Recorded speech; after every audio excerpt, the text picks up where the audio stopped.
Welcome to another episode of Peers Over Beers, your favorite digital and social evangelist podcast, with your industry veteran hosts, Chris Detzel. This podcast starts now. Welcome to another Peers Over Beers.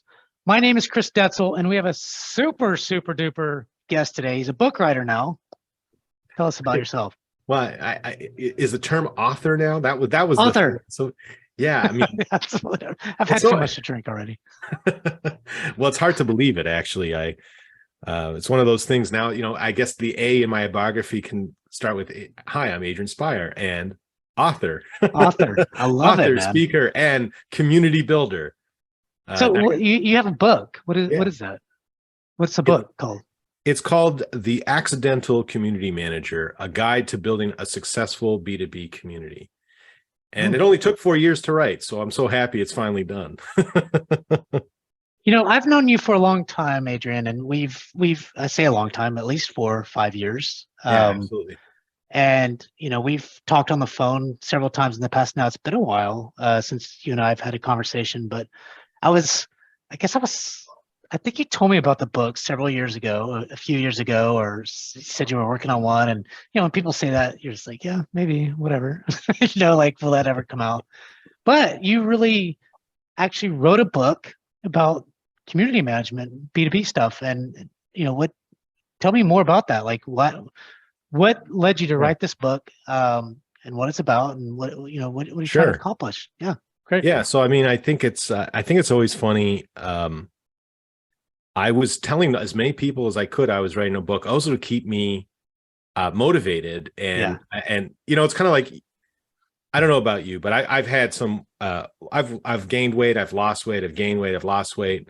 Yeah. But what I found is, like, if you're telling people that you're working on something, and then everyone's like, "Hey, so how's that thing going that you're working on?" So people would occasionally be like, "Hey, so how's that book coming along?" Right? Yeah. So really what ended up happening is I think it was, you know, about 4 years ago, 2018, I want to say. And I just had this idea about putting together all the information I had that I had gained over time. And I knew that one of those things is that if you put it in the book, it's kind of there for posterity, in the sense that, you know, you over time you just forget things. And and as I was having great conversations with you and others, I would be like, oh, let me, you know, that's something interesting. Maybe I should cover that. So I sat down and I wrote out this whole table of contents. And I was like, you know what, this book will cover everything soup to nuts. You know, I was also, you know, doing some internal training with the folks, because I work at at the time I was working at Vanilla, which is now Higher Logic. And, you know, I would do internal training on that team and I would write things down. And then I also realized too, you know, even talking to you and other folks, they didn't realize my experience in community building. Like, they all thought, oh, I'm a talking head and I've talked to so many. You're a stamp collector, so you have a community around stamps. I've had it around stamps and hockey, Canadian stamps. So. Yeah, I had communities and all kinds of stuff, and you know, and I was always talking to folks, and everyone seemed to have the same story, which was, I was doing X or Y, and then one day someone said to me, "Hey, you seem like people like you and you're friendly, and we need someone to do this. How about you go run our community?" And, you know, that term, the Accidental Community Manager, kind of stuck in my head early on. I actually bought the domain name, theaccidentalcommunitymanager.com, several years ago, because I was like, this is going to be the name of the book. And that was the hardest thing, was because I knew the title was the linchpin of the whole project. That was dying inside, because I wanted people to know the title of the book, but I was like, I don't want anyone to steal it. I got to wait till I get this book out, because, you know, I mean, how many Art of Community books are there? I think there's like 3 now. So, you know, I just wanted to make sure that the Accidental Community Manager, I had kind of a bit on it. And so the broad strokes of the book were going back in time to my first job in a B2B community, because I had done communities many times, hobby stuff like that. But at the time, and you know, the mid 2000s, late 90s, there wasn't really a lot of how to build community or all that stuff. I mean, I think, like, Yeah. I want to like briefly remember there was some stuff like Jive had been putting out some stuff, and there was certainly Lithium was out there at the time, but there wasn't really a lot of content out there. And I was like, what would be that book that if a time traveler went back in time and left it on my desk, what would be that book that I want? And the other thing I was like, and Chris, you and I talked about this just before we went on, which was I'm a big believer in niches in the sense that you are. You need to find like, okay, why am I writing another book? I mean, Carrie's got a great book. Jono's got a great book. Rich has written, great books. Charles Vogel, there's tons of community books out there. So what was I going to add that was is there really tons? I mean, that's just a few dozens. People. Okay, yeah. That's not that many. I mean, at least a dozen, I mean, what was I going to say different, or what was I going to bring to the party? And so, early on, I said, you know what, I'm going to write a very truthful first person and of as vulnerable as I could be about the mistakes I've made, the things I've seen, a first person account of advice, not too heavy based, I didn't want it to be a boring academic book. Not that academic books are boring, but if you're going to sit down and you're going to learn about it, I want something fun that I could talk about, the time I was in the restaurant biz and how we, like I tell this story in the book, we were soft launch, right? And we were getting ready to open the restaurant and the lights are on, the people are outside ready to come in. And we realized that the pans don't work because the oven, sensor didn't work for the pans. So our manager had to run out and buy all new pans. But we had this rush of people that just wanted to come in and do it. And so my point on that was about the soft launch, with your community and why that's so important. And, just correlated it through that kind of aspect of why it's so important to me and how I saw it firsthand. So I kind of weave in all these different stories. I talk about, being a badminton player in high school, went all the way to provincials, and what it was like to step in and replace a star player. Just like if you had to, step in and replace a star community person, like if they leave, move on, and like, how do you handle that? So there's a lot of little stories out, throughout the book. So I just tried to make it something that you could sit down, hopefully, give people a laugh, maybe the tear, and, hopefully highlighting a lot. That was the funny thing when my wife first got the copy of the book. She's like, it has to pass the highlight test. I'm like, what does that mean? She's like, well, I know, like when I get a textbook, and if you look in the hardcover, which I honestly love, I know it's a little bit pricier, but it's such a beautiful way that was done. It's like a textbook. So she's like, I got to get my highlighter out and make sure, when you highlight it, it looks good. And she's like, okay, it passes. So the moment that she was happy with it, I clicked the publish button right after CMX. Unfortunately, I didn't have copies with me. And I know a lot of people were like, hey, I wish you were, could sign. But hey, I promise you, if you buy a book and I'm at any conference that with you folks, I'm happy to sign it. And I'll be in Vegas in a couple of weeks for the October 17th and 19th, because I don't know when this will be broadcast, but I'll be in Vegas the 17th and the 19th for the TSIA, which is a Technology Support Industry Alliance event. And I'll be there if anyone's attending. Happy to sign your book, and hopefully have some giveaways as well of the book if you're attending that show as well. Well, I'll be in Vegas probably not till November at AWS. I don't know if you'll be there, but just the 17th and the 19th, limited time, like Pete Rose, I got my little spot and I'll be signing stuff. And I mean, I'm hoping not like Pete Rose, like, being like 80 years old at the mall, so, signing baseball. So sorry, I ruined baseball, but yeah. Oh my God. Well, that's quite the story, man. What is it? What is it that at the end of the day that you're hoping that you or people that read it get out of it? Just kind of experience from you, or what's the like any specific goals, thoughts? I have a lot of goals, funny enough. So my ultimate dream in life was to get a book done. So I really wanted, so I put the way I approach this book is if I never am able to write another book ever again, I got all my wisdom, all my thoughts, all my ideas. I mean, now I have a lot of other stuff like, I should have included that. Like I don't talk that much about stamps in this book, believe it or not. What? Yeah, I know. Crazy, right? Probably good. But I think I know you love stamps. Don't get me wrong, but yeah.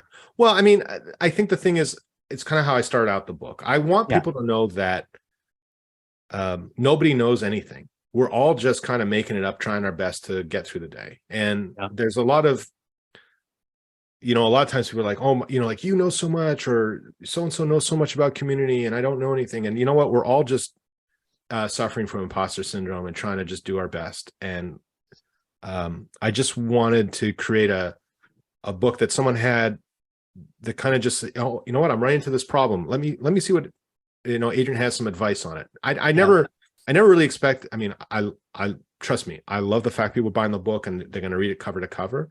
Yeah. What I really wanted it to be is that kind of reference book that, if someone was like, oh my God, like I'm taking over a community, what do I do? Or my community's dead, or I need to hire a moderator, or I need to ask my boss for more money so I can get XYZ, or how do I do a content program, or what do so you address all that in the book. There is, funny enough, I probably should have had a better editor in terms of cutting stuff out, but it's 340-ish pages, I think. Okay.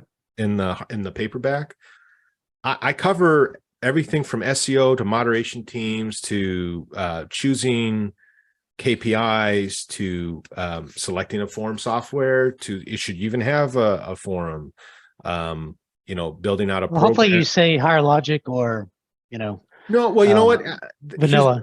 I don't make any recommendations. The only thing that I say is, here are the things that you need to ask and you need to make sure that you check. The point is, yes, I do work at a forum vendor and I have been since 2013. But with that comes kind of the this is the kind of funny. I always say this. This is the other reason that I did the book. The problem is a lot of people will look at me and go, "Oh, you work at a vendor. I don't want you." And I appreciate you letting me be on this podcast. It's like, oh, I don't want him on this because he's going to try and sell me a platform or try to. How do you know you're not going to do that? No, but what I'm saying is a lot of people like I don't care. No, but I know. But some people will do like, oh, you're at a vendor, so you need to pay a sponsorship fee and this, that, and the other.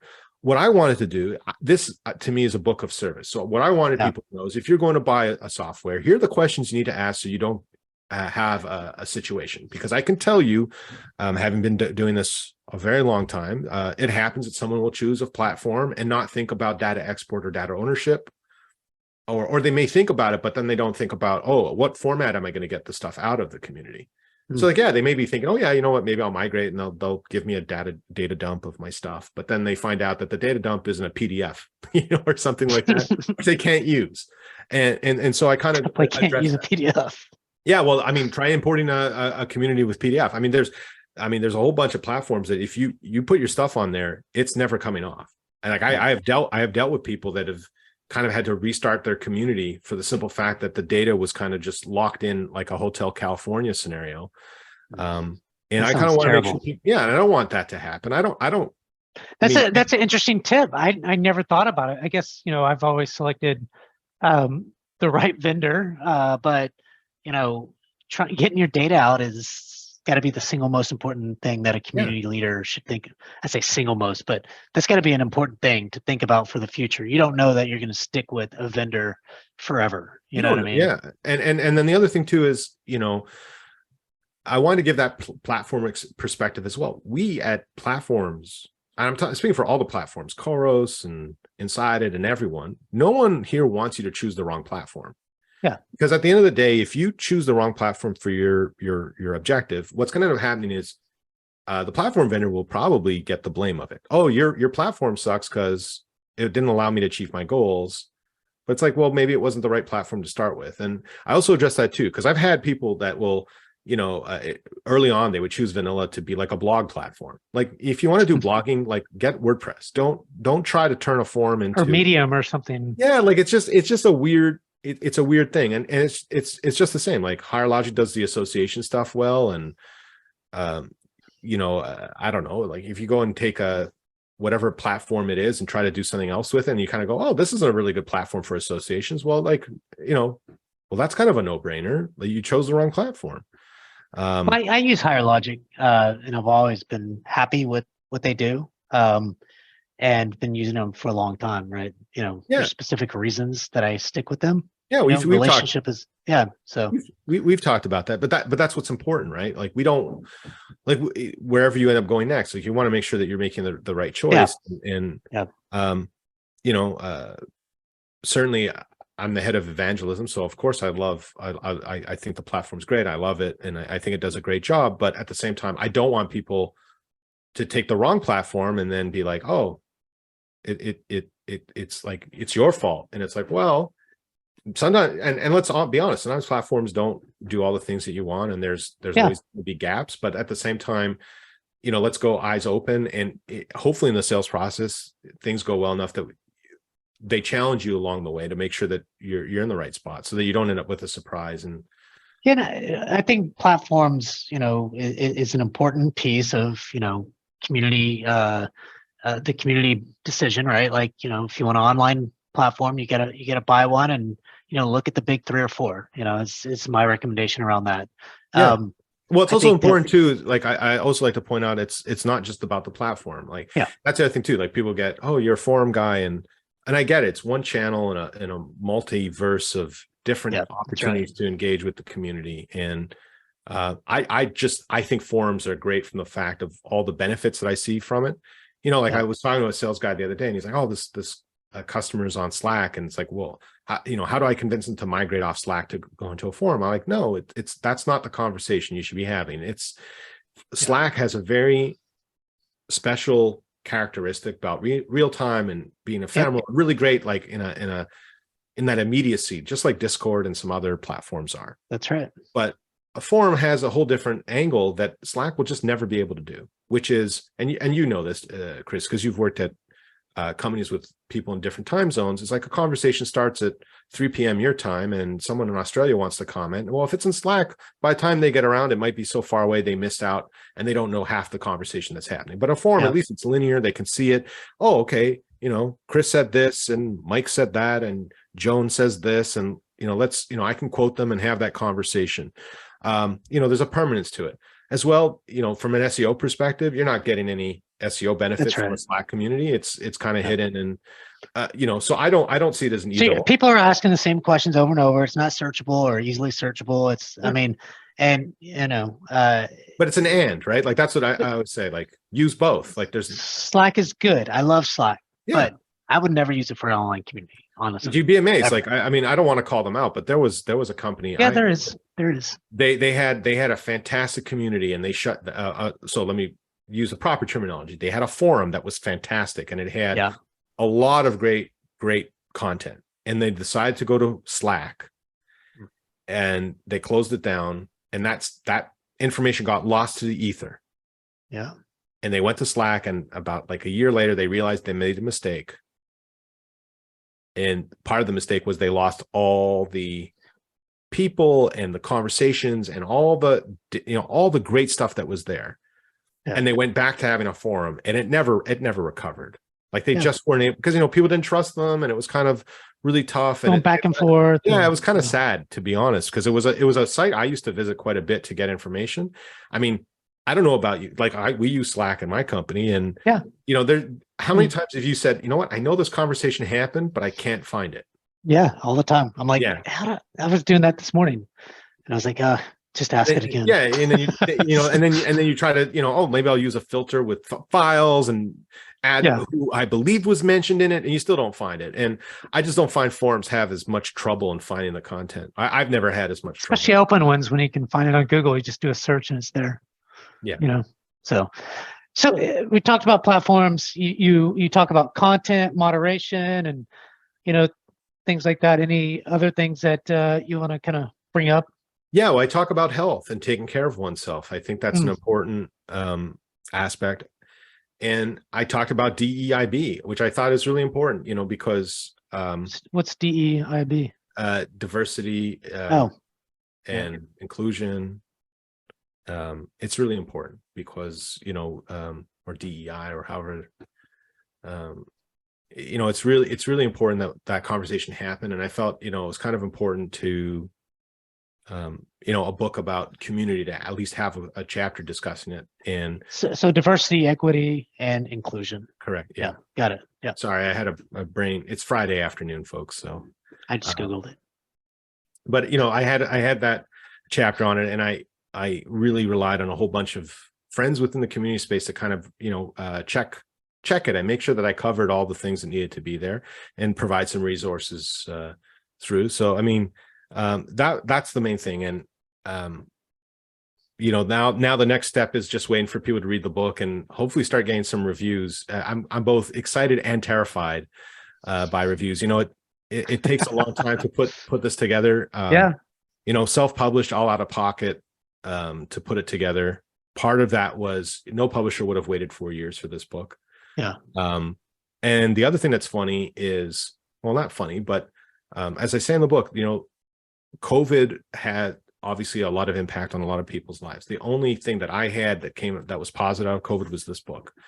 The reason is I had a very lengthy commute to work. Most people know this. My boss used to always roll her eyes. My old boss used to roll her eyes when I would talk about it. But yeah, it was a fact of 2.5 hours door to door. Just one way? Each way every day. So that was 5 hours. So 5 hours of my day was tied up in commute. And when Vanilla decided to go remote, those 2.5 hours I then committed to writing the book before work and after work. So I was able to really start to churn. And at the start of this year, I want to say it was January, or maybe the end of last year, I had finished the first draft and I started to kind of go through, editing, and are there things that are missing, and refinements and things of this nature.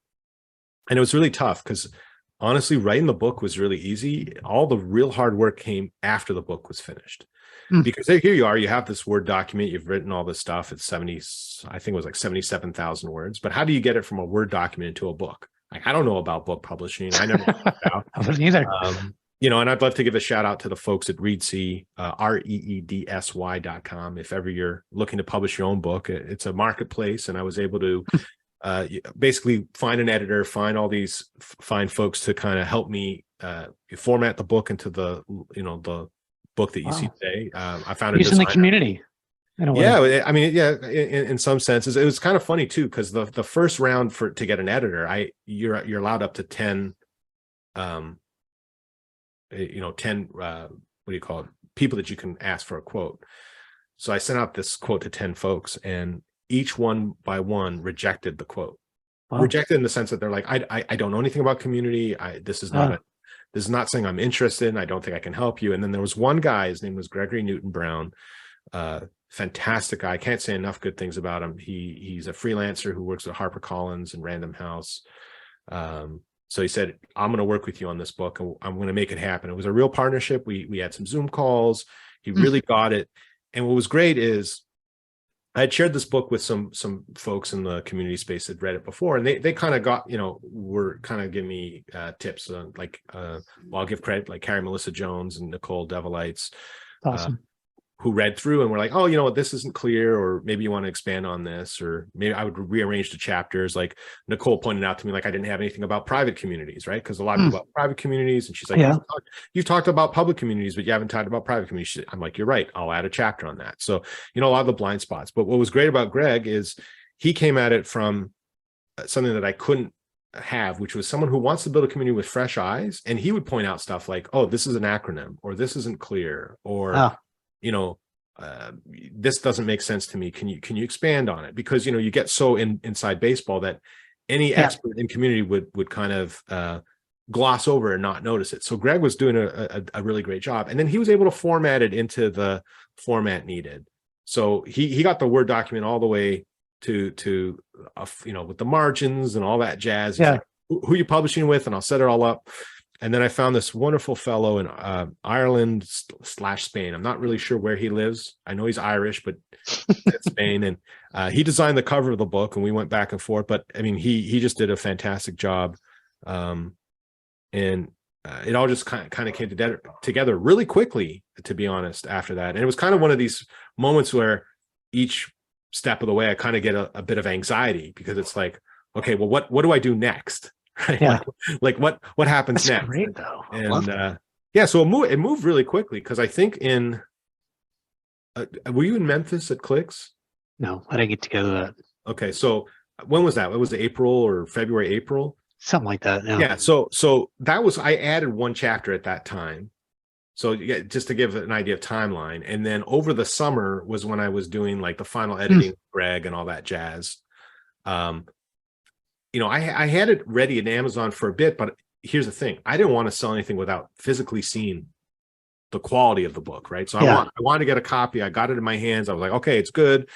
People are going to put hard-earned money. I want to make sure that it looks the quality. And the second I was happy with it, I clicked the publish button. That's great. That's kind of what I was waiting for. And I literally pressed the button after I got off the plane from CMX, because here's the thing. I'm up in Canada. I live in Montreal. And the thing that's crazy is I ordered the books at the end of August, and they only got to my house like when I got back.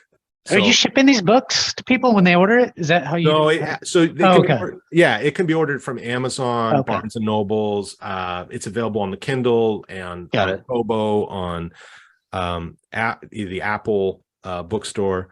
No, the only thing that, man, I have learned so much about the book business. So I have to apologize to all Canadians, because I'm Canadian myself, as I mentioned, and I don't really control the pricing, which is really strange. So I set a price, right? Like there's a UPC code on the back, but Amazon can decide. And Jono is really funny. You'll see sometimes he'll share like, hey, my book's on sale on Kindle, because they just decide. Like you don't have control over it. Like right now, I think the hardback $28 or something. Well, here, I'll give an example. The US price is pretty much what I set it at, but in Canada, for example, it's $52 for the hardcover, but it's really $37 if you buy it from Amazon. But I had set it lower, but they kind of control it based on exchange rate and all that jazz, even though I want it to be lower. But I just got an email from Chapters, who's promised me. So Chapters is our Barnes and Nobles. I mean, they're not affiliated, but it's kind of like the alternative to Amazon in Canada. So Chapters, they have to manually add my book. I know we live like in 2022, but there's someone that has to actually like manually type it in. They told me that the book should be there in about 2 weeks. So they have to manually type in information. But I mean, the ebook version is, and that's the other thing too that I learned. You don't need an Apple or an Amazon device to use the Kindle. If you have a smart device of any kind or tablet, you download the Kindle app and you can download the electronic version of the book. Personally, I mean, I'm not saying that because I want people to spend the money, but the hardback to me is the nicest version of it. Because it's got that heft to it. It feels like a textbook. The way it's kind of also funny too. I'll be honest. And Adrian, you don't have to apologize. You want people to buy the book, so I know, but I'm Canadian, book, so right? It's fun. I'm Canadian, so we naturally apologize. But what I find funny is, to me, what makes me laugh is it looks like a textbook and there's swear words in it. So I should want, this isn't a book for kids. There are some curse words because, life is full of them sometimes. And it is. Yeah. I wanted to have some fun. Like I wanted to give people a chuckle. So, I think like one of the chapters is the complete shit show. Like, I don't know if I'm to swear on your. Yeah, podcast. you are. Okay. Well, that's good. So yeah, I mean, I say stuff like that all the time. So yeah. So I mean, I wanted like, what happens if you have a complete shit show that you have to deal with, or, I also want to talk about like, what if you have a support community or a product community, and some of the advice in that, because, and I think you've worked in support communities a while, but I wanted to remind, especially someone new to the community business, you are not a support agent. It can be very easy to fall into that if you're brand new to the community.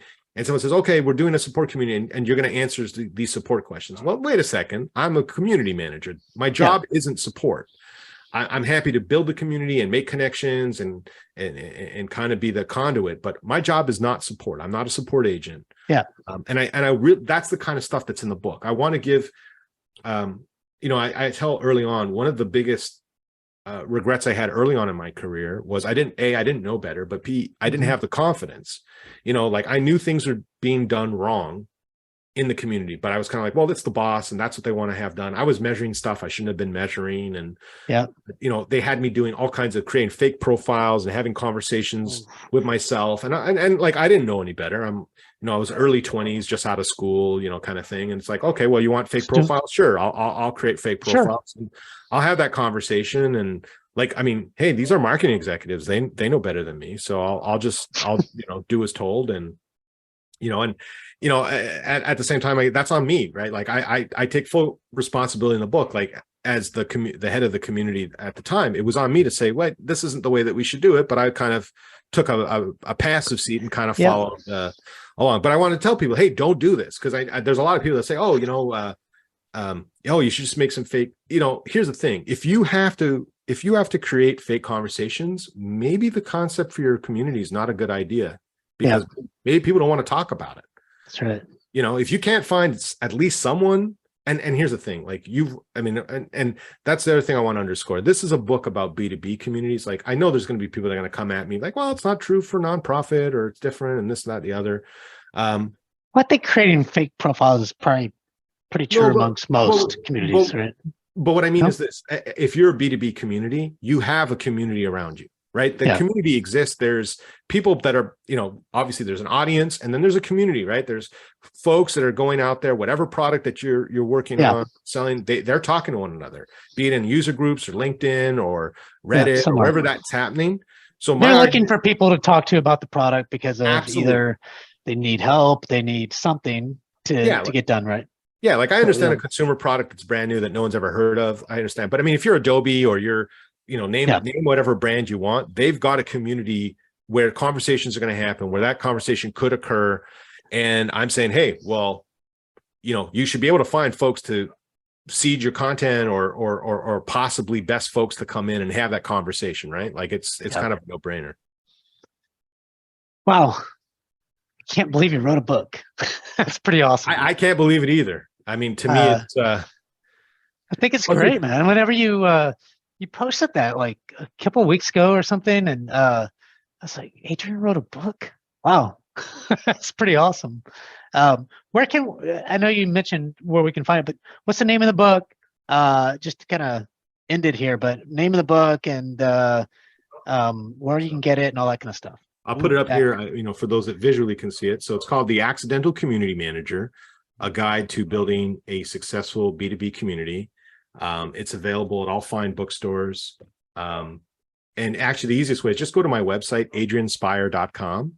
And there's a link with a little icon for a book. I also have a newsletter if people are interested that, around the book when things are happening, because, I hope to be out there and talking about the book and would love to hear from folks. And if you're listening to this and you've read the book and you think it's worthy of a review, I'd really appreciate it.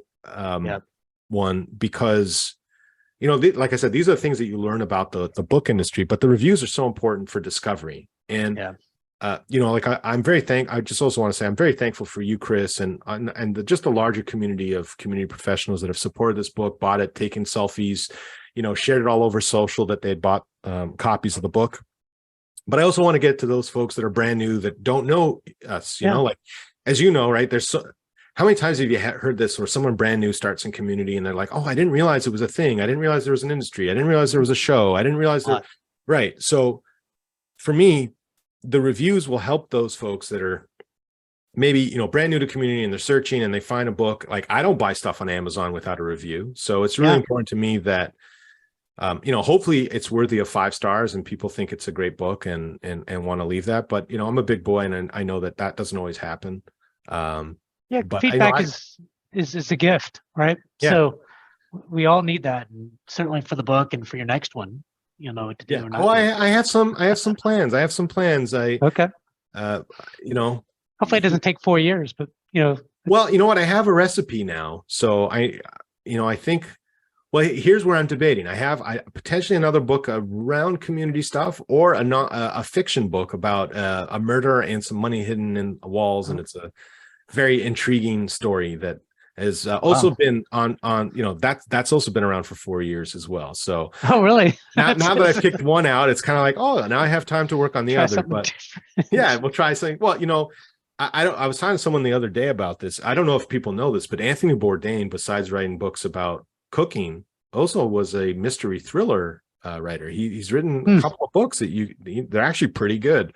And I was kind of skeptical at first. I'm like, well, what does a chef know about the mobs and all this stuff? But the books were really well written. I enjoyed them. They're kind of like trashy novels you read on the beach, but I mean, I enjoyed it. So I thought, hey, that'd be fun to do. But I mean, hey, once you kind of break the seal and figure out all the things you need to do, like I've got the recipe, so it's just now you know how to do it. Yeah, I think that's remarkable. And unfortunately, we have to cut this where I have to go. But it's remarkable that one, you had this idea, you not just execute on the idea, you found the people to help you kind of do it, and it's self done, and that's a remarkable story, Adrian, and you should be proud of that. And I'll definitely make sure to buy the book probably right after the call I have here coming up, and I'll push that into the podcast link and also to the YouTube link. So, Adrian, thanks so much for coming on to the show, and congratulations on your book. No, I appreciate it. Thank you so much for having me, and thank you, everyone. And I look forward, at some point in person, meeting all the folks that read it and signing their copies, or tell me the bits that you love the most, or your own personal story about Absolutely being an accidental community manager. Love those. Well, thanks everyone for tuning in to another Peers Over Beers. I'm Chris Detzel, and I'm Adrian Spire. thanks, Adrian. Thank you.